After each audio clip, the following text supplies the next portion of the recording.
बीते एक हफ्ते में मैं आपके माध्यम से कहूँ, कोई ऐसा दिन गया है जिसमें आपके पास एक सवाल ना हो किसी रेट का?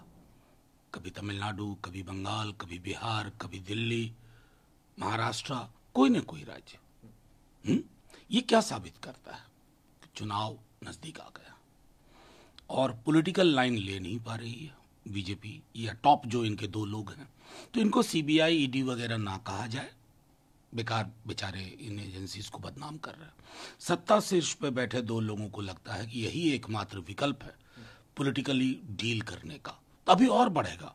मैं आपसे कहूं कि प्रतिदिन एक सवाल आपका किसी न किसी रेट से होगा और ये जाहिर तौर पर संदेश देता है कि चीजें कहां तक पहुंच गई हैं। देखिए, मैं तो साफ तौर पे कहता हूं कि ये जो उफान आ गया है जातिगत सर्वेक्षण का, हर जाति विकास के ताल्लुक से अपना आंकड़ा देखना चाहती है।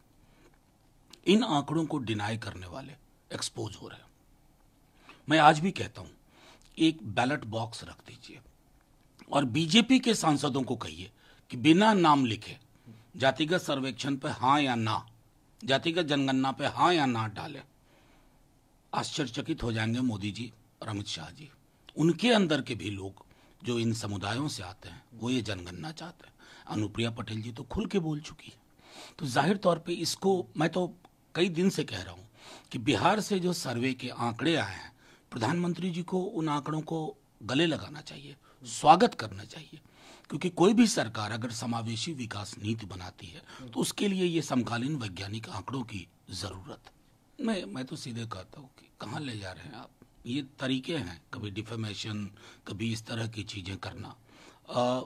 अब गोलवलकर जी की किताब थी बंच ऑफ थॉट, उसमें तो बड़ी आपत्तिजनक चीजें हमारे राष्ट्रीय अध्यक्ष जी ने उघेड़ के रख दिया था 15 के चुनाव में कि उन्हें काशी विश्वनाथ मंदिर में दलितों के एंट्री पे क्या बोला था, आरक्षण को लेकर के क्या बोला था। मैं दोहरा दूं तो मुझको डिफेमेशन करिएगा आप। ये ऐतिहासिक तथ्य है, स्वीकार करिए। आजादी के आंदोलन में आप कहीं नहीं थे, आप प्रतिगामी सोच वाले लोग हैं। नहीं, हर स्टेज पर पब्लिकेशन हुआ, हर स्टेज पे हर चीज कही गई और ये कहना कि किसी को पता नहीं चला, मैं समझता हूं कि इससे ज्यादा मिथ्या कोई चीज नहीं हो सकती है। कई जातियों के कुछ स्वयंभू नेता कहते हैं कि हमारा आंकड़ा कम कर दिया। अरे मुख्यमंत्री जी, माननीय मुख्यमंत्री जी नीतीश कुमार जी, उनकी जाति का आंकड़ा देखिए, मुख्यमंत्री थे उसी को बढ़वा देते। ऐसे नहीं होता है। एक मेथोडोलॉजी फॉलो की गई, एक कंसर्टेड एफर्ट था और ये महीनों चला। उसके बाद भी अगर आप ये कह रहे हैं तो ये उचित नहीं है। कैसे देख रहे हैं? नहीं, एक मंत्री का ये बोलना शोभा नहीं देता।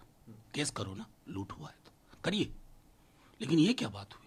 मनरेगा के ड्यूज को लेकर के वो यहाँ दिल्ली में थे। ये जो केंद्र सरकार समझती है ना कि तिजोरी उनकी बपौती है ना, ये लोगों का एक एक उनके खून पसीने की कमाई है और उसमें अगर आप अपने विरोध के दलों की सरकार को परेशान करने की कोशिश करें तो आप नागरिक को परेशान कर रहे हैं और इसके नतीजे आपको भुगतने होंगे। नमस्कार, मैं हूं मानक गुप्ता। अगर आपको हमारा ये वीडियो पसंद आया हो तो इसे लाइक और शेयर जरूर करें और हां, हमें सब्सक्राइब और फॉलो करना ना भूलें ताकि आप देश और दुनिया की कोई खबर मिस ना करें। तो जुड़े रहिए हमारे साथ और देखते रहिए न्यूज़ 24।